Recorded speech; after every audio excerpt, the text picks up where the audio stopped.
안녕하세요. 오늘은 최근 2, 3년 사이에 부동산 중개 시장에서 엄청 심각해진 전세 사기에 대해서 신랄하게 파헤쳐 드리려고 합니다. 한 사람이 수십 채에서 수백 채를 소유하고 그 소유 부동산을 전부 매매 시세보다 월등히 높은 금액으로 전세 임대를 놓고 세입자 만기 때 보증금 반환할 능력이 안 돼서 적게는 수십억에서 수백억 원에 이르기까지 연락 두절에 먹튀하고 있다는 기사가 많이 나오고 있죠. 이 소유주들이 경기가 안 좋아지는 바람에 갑자기 보증금 반환 능력이 안 돼서 반환을 못하는 걸까요? 아니요. 처음부터 부동산 컨설팅들의 기획으로 이런 사기가 벌어지는 겁니다. 이 전세 사기에 집주인들과 부동산 컨설팅들은 한 몸이에요. 보통 준공된 지 몇 년 안 된 주거용 오피스텔 및 다세대 빌라 같은 집들이 타겟인데요. 예를 들어 매매 시세가 2억인 매물이 하나 나왔습니다. 그럼 이 집의 전세가는 매매가보다는 낮아야겠죠. 하지만 전세를 매매가보다 월등히 높은 금액으로 놓을 수 있습니다.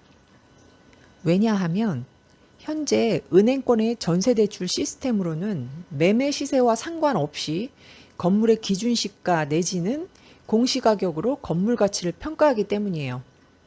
이 평가액이 대체적으로 매매 시세보다 훨씬 더 높게 나옵니다. 이 평가액을 초과하지만 않으면 계약 만기 시에 보증금 전액을 안전하게 돌려받을 수 있도록 보증기관에서 보증서 발행해주고 이걸 근거로 은행에선 전세대출을 해줍니다. 이 전세대출을 안심전세라고 불러요. 그럼 컨설팅에서 깡통 전세를 어떻게 만드는지 그 작업 과정을 설명드릴게요. 자, 매매가 2억인 집이 매물로 나왔어요. 그럼 이 집이 전세를 얼마에 놓을 수 있는지 공시가격이나 기준시가를 가지고 계산기를 두드립니다. 예를 들어 이 평가액이 2억 5천이 나왔다고 가정하면 2억 5천에 전세 임차인을 찾습니다. 그리고 심지어는 전세 계약할 때 아예 대놓고 설명해요. 매매가보다 전세가가 높아도 안심전세 대출을 받으면 보증금을 떼일 염려가 없다고 전세 계약을 체결시킵니다. 그럼 일단은 전세 계약할 사람은 확보해 놨고요. 이 전세 계약 이전에 한 단계 과정이 더 있습니다. 매매가가 2억이라고 했죠. 이 집을 전세가 2억 5천과 맞춰서 매매 계약서도 2억 5천에 작성하고 구청에도 2억 5천으로 실거래가 신고를 해요. 이렇게 업계약서를 씁니다. 이렇게 해서 매매계약 잔금일과 전세계약 잔금일을 같은 날로 맞춰서 전세보증금 2억 5천 받은 걸로 매도인 2억 주고 컨설팅들이 남은 5천만 원을 가져갑니다. 매도인은 양도세가 없거나 세금이 조금 나오면 컨설팅에서 부담하기 때문에 손해볼 것이 없기 때문에 업계약에 동의를 하는 거예요. 이때 집을 판 사람이 있으면 사는 사람도 있어야 되잖아요. 일명 바지 매수인이라고 하는데 이 바지 매수인과 컨설팅은 한편이에요. 이 서류상 집주인은 보통의 매매처럼 돈을 지불하고 집을 사는 게 아니고 오히려 집을 사면서 수익이 생기죠. 그럼 이 깡통 전세를 만들어내는 부동산 중개업소를 가려낼 수 있는 특징에 대해 설명드릴게요. 보통의 중개업소가 1에서 3인이라면 이 문제의 깡통 전세를 만들어내는 중개업소는 중개업자 한 명에 중개보조원이 최소 5에서 많게는 20명이 넘는 것도 봤어요. 이렇게 인원이 많은 사무소를 흔히 부동산 컨설팅이라고 부릅니다. 우리가 흔히 접하는 부동산 광고 앱에 들어가면 물건이 이렇게 쭉 나오는데 올린 매물의 준공 연도와 면적 대비 매물의 가격이 현저히 낮아요. 방 2개짜리 작은 집도 이것보다 더 비싼데 예쁜 내부 구조 사진들과 함께 올라와 있어요. 100% 미끼 상품이죠. 막상 보러 가면 방금 계약됐다, 집주인이 갑자기 매매로 바꿨다 등등 이유를 대면서 전혀 다른 비싼 집을 보여주죠. 근데 신축 집들로만 많이 보다 보면 마음에 드는 집이 있고 안심전세가 가능하다고 하니까 계약을 하게 돼요. 그러면 이 앱 광고에 나와 있는 물건을 토대로 해서 제가 확인을 한번 해볼게요. 여기 보면 이 있을 수 없는 금액이거든요. 업체 확인을 해보면 여기 연락처 보기가 나와요. 여기 보면 업체 대표, 상호, 전화번호, 주소 다 나오거든요. 이걸 어디서 확인하냐 하면은 시리얼이라고 하는 부동산 종합 정보 사이트인데요. 여기 일단 서울이고 뭐 땡땡구, 땡땡동 딱 확인을 하니까 자, 보이시죠? 중개 보조원이 5명이에요, 여기. 서울인데 부평 물건 올려놨어요.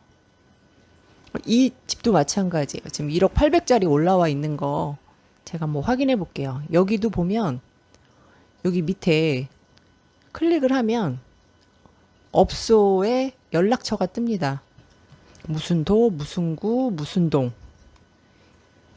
여기는 한술 더 떠서 제가 보니까 한 20명이 넘는 것 같아요. 이런 곳이 부동산 컨설팅이에요. 그 매물을 찾아 들어가서 중개업소의 정보를 보면 매물이 나와 있는 이 동네보다 멀리 떨어져 있는 그런 곳에 물건이 나와 있고 그 중개업소를 조회를 해보면 중개보조원이 엄청 많다라는 거. 엄청 많죠. 거의 다예요. 그리고 요 2억 5천 같은 경우에는 너무 높아요. 이게 소위 말하는 안심 전세가 된다고 믿기로 해서 매매가보다, 매매 시세보다 높게 전세가를 맞추는 경우죠. 중개 보조원 엄청 많은 거 보이시죠? 예. 이렇게 아까 제가 설명드린 것처럼 2억의 매매가로 나온 집을 2억 5천에 전세를 맞춰서 5천만 원을 남기는 형식으로 가져가는 거예요. 자, 예를 들어서 제가 부동산 실거래가 사이트에 들어가서 어떤 특정한 그 주소지의 물건을 보여드릴게요. 자, 보시면 거래된 날짜가 나오죠. 연도, 그 다음에 면적, 계약일, 층수, 거래 금액, 그리고 전월세를 동시에 같은 시기에 전세가 계약이 체결이 된 게 있는지 확인을 해보면 이렇게 나옵니다. 면적, 계약일, 층수, 거래 금액. 금액이 똑같죠? 계약 날짜도 똑같고. 이게 다 업계약서를 써서 차액을 남겨서 컨설팅이 가져간 거예요. 자, 몇 가지 사례를 한번 더 볼까요? 2020년 거래 내역인데요. 자, 보시면 뭐 2월부터 8월, 11월까지 이렇게 매매 거래가 있는데 보시면 여기 밑에는 물론 면적이 약간 2평 정도 차이가 있긴 하지만 여기는 2억대 미만이에요. 이게 이제 정상적인 거래 가격이었어요. 근데 여기 보면 갑자기 2억 4천으로 확 오르죠. 자, 보시면 전용 면적 65.28, 계약이 11월 28일, 거래 금액 2억 4천, 3층이에요. 자, 보시고 전월세로 넘어가 볼게요. 같은 거래 내역이 있는지. 자, 요거를 보시고 전월세로 같은 기간에 같은 층에 같은 금액이 있는지 한번 볼게요. 2020년 11월. 자, 보시면 아까 3층 있죠. 똑같은 면적, 똑같은 층. 요건 계약일이 하루 빠르고요. 전세가. 보증금 2억 4천. 금액이 똑같죠? 요게 다 안심전세 작업을 한 거예요. 컨설팅에서. 21년도 것도 한번 있는지 한번 볼까요? 자, 계약일이 2021년 7월 12일이고요. 전용 면적이 65.62제곱, 거래 금액이 2억 6천, 7층입니다. 똑같은 층, 65.62제곱미터, 2억 6천. 금액이 똑같죠?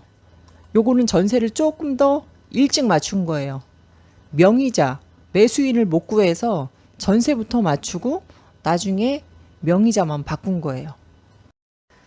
이 실거래가 신고 내역을 보면 금액도 같고 층도 같고 면적도 같고 분명히 동일한 물건인데 날짜가 다르게 계약 체결이 된 경우가 종종 있어요.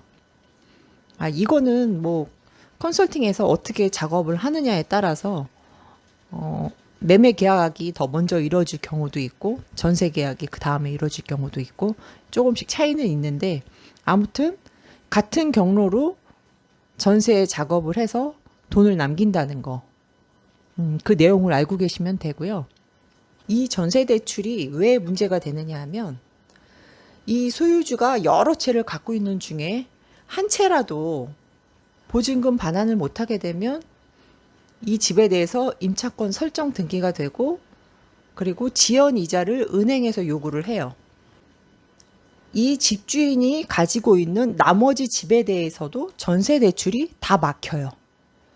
그렇기 때문에 이 한 집만 문제가 되는 게 아니고 계약 만기가 돼서 다른 전세입자를 맞추고 이사를 나가고 싶어도 전세 대출이 막혀 있기 때문에 보증금을 빼갖고 나갈 수가 없는 거예요. 너무 보기 좋은 떡보다는 좀 건강을 생각하는 그런 떡을 선택하셨으면 좋겠어요. 오늘도 시청해 주셔서 감사합니다.